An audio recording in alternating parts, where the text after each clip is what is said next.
નમસ્કાર, હું છું જોગલનાથા અને મારી સાથે છે સાગર જોશી.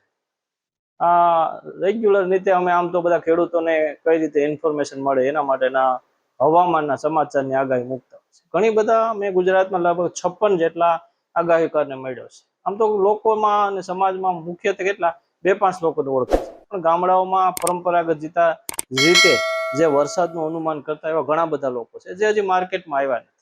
તો અમારી પોઝિટિવની વાત આખી ટીમ છે, પોઝિટિવ વાત છે જે અમારી ટીમ છે એણે ઘણા બધા લોકોના મંતવ્ય લીધા છે, ઇન્ટરવ્યુ લીધા છે, મુલાકાત કરી છે ગુજરાતના, સૌરાષ્ટ્રના, ગામડે ગામડે જઈ અને જે એવા પરંપરાગત જે આગાહી કરે છે એમને મળ્યા છે.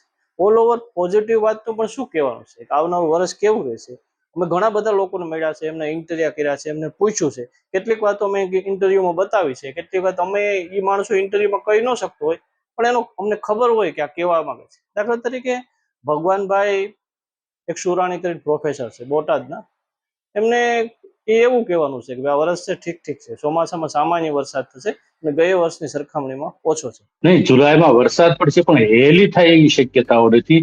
જુલાઈની અંદર વરસાદ તો છે. ત્રીજી જુલાઈ થી શરૂ કરીને 15 જુલાઈ સુધી વરસાદ આવશે, પણ હેલી સ્વરૂપે નહીં.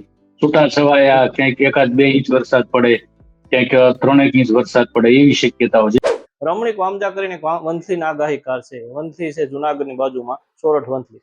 એ રમણીક વામજાને મળ્યા. રમણીકભાઈ એવું કહે છે કે ભાઈ આ વર્ષે વરસાદ છે ને ઠીક રહેશે અને સારો રહેશે. એ મોટા ભાગની આગાહીઓ હવામાનમાં રમણીકભાઈની માસ્ટર એ છે કે વાવાઝોડાની આગાહી વધુ કરે છે. કમોસમી માવઠા કઈ થાય એના માટે વિખ્યાત છે. પણ આ રમણીકભાઈની એ કહેવાનું હતું કે ચોમાસું સારું થશે અને એમણે એવી વાત નથી કરી કે ચોમાસું નબળું જશે. બરાબર, અત્યારે વરસાદ ચોમાસું લાંબુ અને ગરમી પ્રમાણ વધારે રહેશે અને એને હજી રોહિણી નક્ષત્રમાં બાકી છે અને વરસાદ લાંબુ આ ચોમાસું આવે.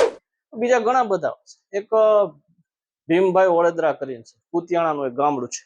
એમનું એવું કહેવાનું હતું કે વરસાદ છે ને આ વખતે કર્માધર્મી છે, એટલે કે ઘણી વખત થશે તો થશે, નહીં હોય થાય તો નહીં થાય. ખંડ વૃષ્ટિ થશે, અમુક જગ્યાએ થશે, અમુક જગ્યાએ નહીં થાય અને ગઈ વર્ષની સરખામણી ઓછો થાય. આ ભીમભાઈ વડોદરા પક્ષીઓ જે બોલતા હોય છે એવા કુદરતી જે આખું હવામાન, આપણું કુદરતી આબોહવા છે, પ્રકૃતિ છે, એની ઉપર દર વર્ષે નિચોડ કાઢે છે. એ ભૂપત ભીમભાઈ ને મળ્યા એટલે ભીમભાઈ ગયા વર્ષની સરખામણીમાં ઓછો વરસાદ. ખેડ વિસ્તારમાં સારું રહેશે. બરાબર. ગુજરાતમાં છે ને પહેલા વરસાદ સારો છે, પાસ્તર વરસાદ આપણે કહીએ એ ઓછો છે. આ બીજી વાત હું તમને એવી કરું કે જે બીજા પરંપરા જરા હટકે વાત છે, મીટ્રોલોજીસ્ટ વાળા છે, દાખલા તરીકે આપણે પરેશભાઈ ગોસ્વામી, અમે એને બી મળ્યા. પરેશભાઈ નું એવું કહેવાનું છે કે ચોમાસું સારું થશે, નબળું થવાનું જ નથી, ચિંતા કરવાનું કોઈ કારણ જ નથી. બધી જે આખા વર્ષમાં વરસાદ થાય છે એ રીતે રેગ્યુલર વરસાદ થશે. ગઈ વર્ષે જે બહુ વરસાદ પડ્યો એવો આ વખતે વરસાદ નહીં પડે. આ વર્ષે વરસાદ પરફેક્ટ પડશે, માયગામે થશે અને ખાસ કરીને મગફળી અને જેવો પાક છે એ બહુ સારા થશે. આપણે પરેશભાઈની વાત એવી કહેવાની છે કે પરેશભાઈ એવું કીધું છે કે ભાઈ દર વખતની જેમ જ આ વર્ષે ચોમાસું સરસ છે. કોઈ એમ કહેતું હોય કે લા લીનો નડશે, અન લીનો નડશે, તટસ્થ સ્થિતિ થશે, એવું કશું નથી. વરસાદ સારા છે. બીજી એક દલસાણિયા કરીને છે આપણે જુનાગઢના, એમનું બી એવું કહેવાનું છે કે વરસાદ નબળો રહેશે.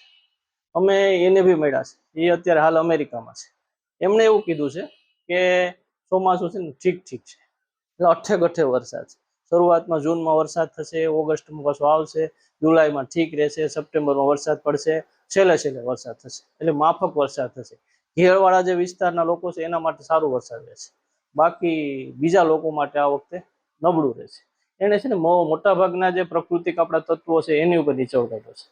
અને મને એવું લાગે છે કે એને જે વાત કરી છે એ આ વર્ષે ક્રમશઃ બધી સાચી પડતી એવું લાગે છે. એમણે એવું કીધેલું કે 22 જૂન પછી વરસાદ થશે, અમુક જગ્યાએ વાવણી થશે, અમુક જગ્યાએ વાવણી નહીં થાય, એવી ઘણી બધી એને વાત કરી છે. બીજા બી ઘણા બધા આગાહીકાર છે, એ બધા ટોટલ લોકોનું એવું કહેવાનું હતું કે ચોમાસું છે ને એ આ વખતે પટક બટક છે, એટલે ખંડ વૃષ્ટિ વાળું છે. દર વખતે કેવું હોય છે, ચોમાસામાં જૂનમાં વરસાદ આવે, જુલાઈમાં આવે, ઓગસ્ટમાં હેલિયો થાય. બધા લોકોનું એવું કેવું છે કે હેલિયો ઓછી થશે પણ વરસાદ એકંદરે ઓછો રહેશે અને લાલ લીનો અલ લીનો એવી કોઈ સ્થિતિ નહીં રહે, તટસ્થ સ્થિતિ રહેશે. આવું કોઈ લાલ લીનો નહીં બને, અલ લીનો નહીં બને, તટસ્થ થશે. એટલે એને લીધે ગુજરાતમાં ખાસ કરીને વરસાદ માફક રહેશે. અમુક લોકોનું હવામાન વાળાનું એવું બી કહેવાનું કે જે આપણું ઉત્તર ગુજરાત છે, પાટણ, સિદ્ધપુર, બનાસકાંઠા, આ જે વિસ્તારમાં ઓછો વરસાદ પડશે અને સુરેન્દ્રનગર જિલ્લામાં, કારણ કે જે દરિયાકાંઠાના જિલ્લાઓ છે સોમનાથ, જુનાગઢ, ભાવનગર, આ બધામાં વરસાદ સારો રહેશે. સુરત, તાપી, વલસાડ, નવસારી આ બધામાં સારો રહેશે. પરંતુ જે ઉત્તરનો આખો ભાગ છે આપણો, જે રાજસ્થાન બોર્ડરમાં છે, ત્યાં નબળો રહેશે. મધ્ય ગુજરાતમાં જે અમદાવાદ, ખેડા, વિરમગામ, અમદાવાદ આ બધામાં ઠીક ઠીક વરસાદ રહેશે. હવે બીજી વાત એ છે કે આપણું જે હવામાન વિભાગ છે ભારતી, એને 106% વરસાદ કીધો છે. એનું એવું કેવું છે કે વરસાદ સારો થશે, વ્યવસ્થિત થશે અને 4 મહિના વરસશે. હવે બંને વચ્ચે એવો એક તફાવત છે કે જે હવામાન વાળી જે વાત હતી ને, એમાં મને એમ લાગે કે ક્યાંક ક્યાંક ત્રુટી આવે છે. પણ જે પરંપરાગત વાળા માણસોએ જે વાત કરી છે ને, એ બંધ બેસતી આવે છે. આજે તો તમે જો, આજે 21 જૂન થઈ ગઈ છે, હજી બી ગુજરાતના કેટલા એવા ગામડાઓ છે એ વાવણી થઈ નથી. હજી બી ઉત્તર ગુજરાતના અમુક કેટલા એવા વિસ્તારો છે કે ત્યાં વાવણી નથી થઈ. કચ્છમાં અમુક જગ્યાએ વાવણી નથી થઈ. પરંતુ હવે એવું કહેવાય છે કે અત્યારે જે અરબી સાગરમાંથી જે પ્રવાહ ગયો છે એ ઉત્તર તરફ જતો રહ્યો છે, એટલે આપણે રાજસ્થાન બાજુ જતો રહ્યો છે, બનાસકાંઠા, પાલા, આખા ગુજરાતમાં ચોમાસાનો આખો કરંટ ફેલાઈ ગયો છે. પરંતુ અમુક જગ્યાએ વરસાદ નથી. હવે 22 તારીખ પછી જે નવું આવશે, 22 થી 25 સુધીનો એક્સેરાઉન્ડ, એમાં હજી ઠીક ઠીક વરસાદ થશે. હવે એ જ્યાં જે બાકી છે ત્યાં બી વરસાદ થાય એવી લોકોને અને એવું લાગે છે, હવામાનનું કેવું છે કે વરસાદ થશે. હવે બીજી વાત એ છે કે અમુક હવામાન આગાહી કરવાવાળાને એવું એક હતું કે 20 થી 25 દિવસનો એક ગેપ પડશે. જ્યારે આપણે જન્માષ્ટમી આવે ને ઓગસ્ટમાં, આ વખતે 15મી ઓગસ્ટના દિવસે જન્માષ્ટમી છે. 15મી ઓગસ્ટે જે સમયગાળો છે ને, 3 ઓગસ્ટે લોકો કહે છે કે 22 ઓગસ્ટ સુધી વરસાદ નહીં પડે. આ સમય દરમિયાન તમે જો મગફળી વાવી હશે તો પાણીનું પિયત આપવું પડશે. આવું હવામાન વાળા કહેતા. બધા લોકોનો નિચોડ છે, એક માણસની હું વાત નથી કરતો. જેટલા લોકોને મળ્યા, એટલા પાસે સાંભળ્યું, જોયું, જાણ્યું, જેને લખાતા ઘણી બધી નોટો હતી, એ બધાને પૂછ્યું. બરાબર. એક દ્વારકાના બે હવામાન વાળા આગાહીકાર છે, માણેક, એને બી એવું કેવું છે વરસાદ ઠીક ઠીક થશે અને એકંદરે ચોમાસું ગયા વર્ષની સરખામણીમાં મધ્યમ કક્ષાનું છે અને ખેડૂતો માટે ઠીક રહેશે. દરિયાકાંઠે સારું રહેશે, ઉત્તરમાં અને અમુક જિલ્લામાં નબળું રહેશે. માંગરોળના દીવરાણામાં એક નિલેશભાઈ કરીને ખેડૂત છે, વર્ષોથી આગાહી કરે છે. હું માંગરોળના દીવરાણા ગયો, નિલેશભાઈ મળ્યો. નિલેશભાઈ અને આ જે વંથલીવાળો રમણીક વામજા છે, એની આગાહી બે સેમ છે. નિલેશભાઈ એવું કીધેલું કે આ વર્ષે વરસાદ સારો થશે અને 22 તારીખ પછી વાવણી થશે અને ચિંતાનું કોઈ કારણ નથી. નવરાત્રીમાં તો વરસાદ રહે છે, છેલ્લે વરસાદ સારા છે. સપ્ટેમ્બરમાં, સપ્ટેમ્બર ભરપૂર છે, ગયા વર્ષની જેમ. ઓગસ્ટ નબળો. આણંદપુર કરીને એક જુનાગઢનું ગામડું છે, ત્યાં એક ગોપાલભાઈ ચોવટિયા કરીને એક આગાહીકાર રહે છે. ભણેલ ગણેલા, શિક્ષિત છે, વેપારી છે અને ખેડૂત પણ છે. આ ગોપાલભાઈનું એવું કહેવાનું હતું કે વરસાદમાં આ વખતે ચોમાસું ઠીક ઠીક છે, ગઈ વર્ષ કરતા 30% વરસાદ ઓછો થશે અને નદી નાળા ને ખાસ કરી દરિયા કિનારાના જે ગામડા જિલ્લાઓ છે ત્યાં વરસાદ સારો રહેશે.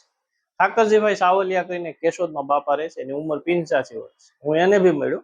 આ ઠાકરજી બાપા પરંપરાગત વરસાદનું કરે છે. એમનું કહેવાનું એવું છે કે ખંડવૃષ્ટિ છે, ચોમાસું ઠીક ઠીક છે, ગયા વર્ષની સરખામણી ઓછો વરસાદ થશે, જૂનના 22 તારીખ પછી વરસાદ થશે અને નવરાત્રી સુધી છેલ્લે વરસાદ આવશે. ખાસ કરીને દરિયા કિનારામાં વરસાદ સારો થશે અને બાકીના અમુક જિલ્લામાં, એકાદો જિલ્લામાં નબળું રહી જાય તો કંઈ કહેવાય. બીજા હું તમને જો વાત કરું તો એક ભેસાણના છે, હસમુખભાઈ નિમાવત કરે છે, એ એવોર્ડ વિનિંગ છે. એ આગાહીકાર છે, એને બહુ ભણેલ ગણેલા છે, નિવૃત્ત શિક્ષક છે. એમનું એવું કહેવાનું છે કે ચોમાસું છે ને સરળ છે, કોઈ વિઘ્ન નથી, સારામાં સારું જતું. એ જ્યોતિષના આધારિત હોય છે. કઈ વર્ષ સુધી જેવું ચોમાસું છે, ભરપૂર વરસાદ કરશે. એટલે મોટાભાગના 3 જ એવા આગાહીકાર છે જેમનું કહેવાનું ચોમાસું સરસ, સારું, સુંદર અને 100% વાળું છે. બાકીના મોટાભાગના આગાહીકારનું એવું કહેવાનું છે કે ચોમાસું ઠીક ઠીક છે.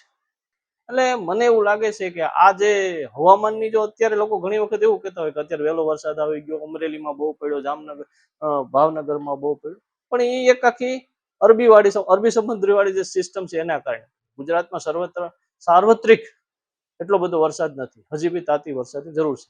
હવે હાલની સમયમાં છેલ્લે એક કીધું છે, આવનાર દિવસો 25 તારીખ સુધી ઠીક ઠીક વરસાદ પડશે એવું હવામાન કહે છે.